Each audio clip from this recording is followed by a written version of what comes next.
You know, I'm sort of surprised this is the first time that I'm interacting with a character like this. Listen, we've all seen the kinds of mods this game has. The categories that you can see on R2 Modman, we all know. But today, we're checking out the succubus character, Seamstress. Did you say you got sucked by the succubus? You think about it. Have you seen the succubuses? Succubi? Is it succubi? What's plural for succubus? I really hope it's not succubi. Succubi where? Succubi the artist. Succubusy?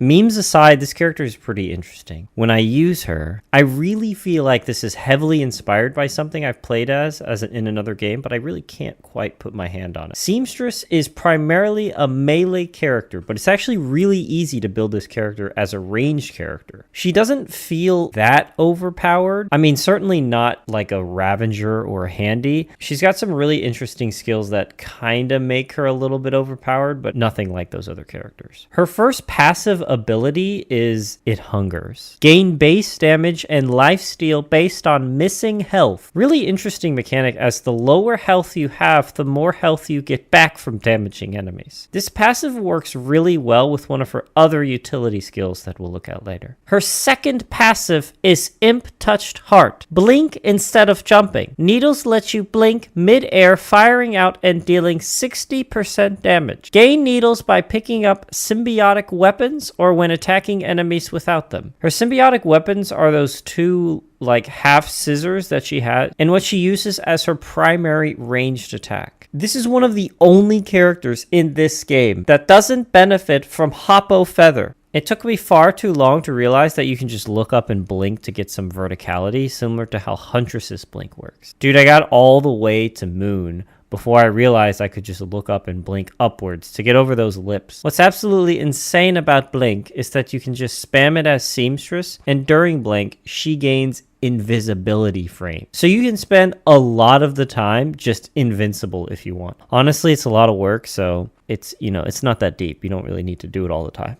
She has two primaries, and they're basically the same. Trim is a front attack, and the first two hits are 120% damage, and every third hit is 150% damage. Flurry is basically the same, but every attack does 140 damage. It's important to note that she doesn't gain any base damage increases when leveling up, so her primary attacks are pretty rough to use later on. But like many other melee characters in this game, you'll find yourself just waiting for your other skills to cool down to do any damage. She has two secondary skills to choose from. First is Clip. Snip for 2 times 75% damage. Snip an additional time per needle. This is like a flurry of attacks. And her alt secondary, Planar Manipulation. Not sure why they tried to get all fancy on the name here, but Crush. Slamming enemies at high speeds deals 30 to 150% damage in an area based on needles. 6-second cooldown on the same target. I don't really feel like the description of this skill is how it actually works in-game. In-game,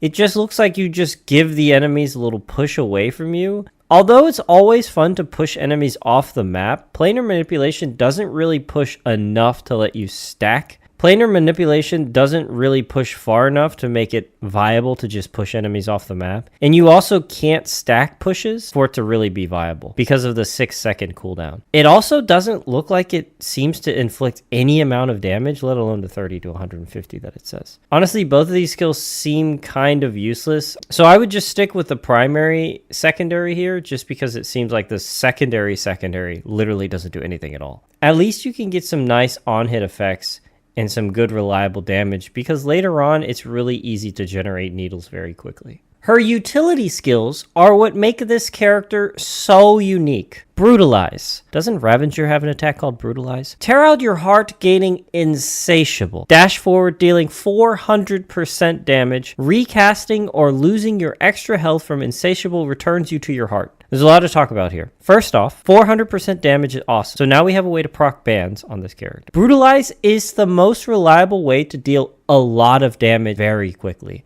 Activating Brutalize absolutely slaughters all the enemies in the area extremely quickly. When you activate Brutalize, you'll notice you'll start losing a lot of health very quickly. And don't worry, you can't actually die when you're in this form. If you get hit with something that would kill you, you instead get sucked back to where you first activated Brutalize. So it's important to remember where you activated Brutalize, because when you exit, you are once again exposed. While in Heartless form, you'll notice that there's a red bar in the middle of the screen. I believe this translates to the amount of health that you get back when you exit your brutalized form. So you deal a significant amount of damage and also gain a significant amount of health back from this skill.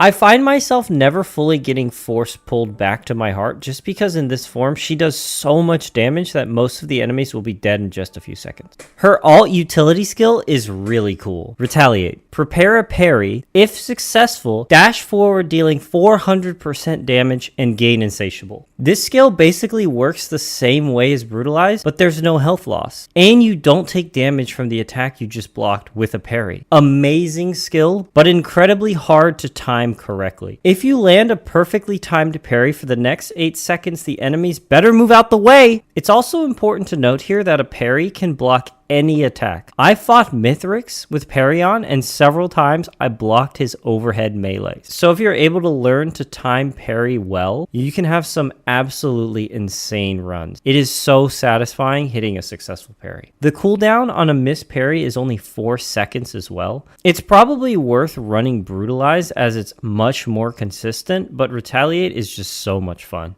Her special skill is her primary ranged attack. She fires out one of her half scissors at an enemy, and this seems to sometimes bounce off enemies, so you could hit and or kill multiple enemies with one skewer. Fire a symbiotic weapon dealing 400% damage. Again, a way to proc bans. Pick up symbiotic weapons to slash for 120% damage. I thought that not using this skill was how you start stacking needles, but I was wrong about that. You can use this skill as much as you want and still stack needles very reliably. I think that for her loadout, I find myself mostly just using the default skills. The only one I'd really change up is her utility to use parry, just because it's so much fun and rewarding when it goes off. But otherwise, her alt skills are really not worth using. For items, as the stages progress, it becomes easier and easier to generate needles. And needles attack enemies when you blink around. So any kind of on-hit effects are really fantastic for her. Plasma Shrimp is surprisingly incredible for this character. Void Flame is great as well. She's by default really slow, really has no vertical mobility, so any kind of speed and movement increasing items are great. Soda cans, red whips, goat hooves, mocha, that kind of thing. I don't think there's a way that can help her store and generate more needles, but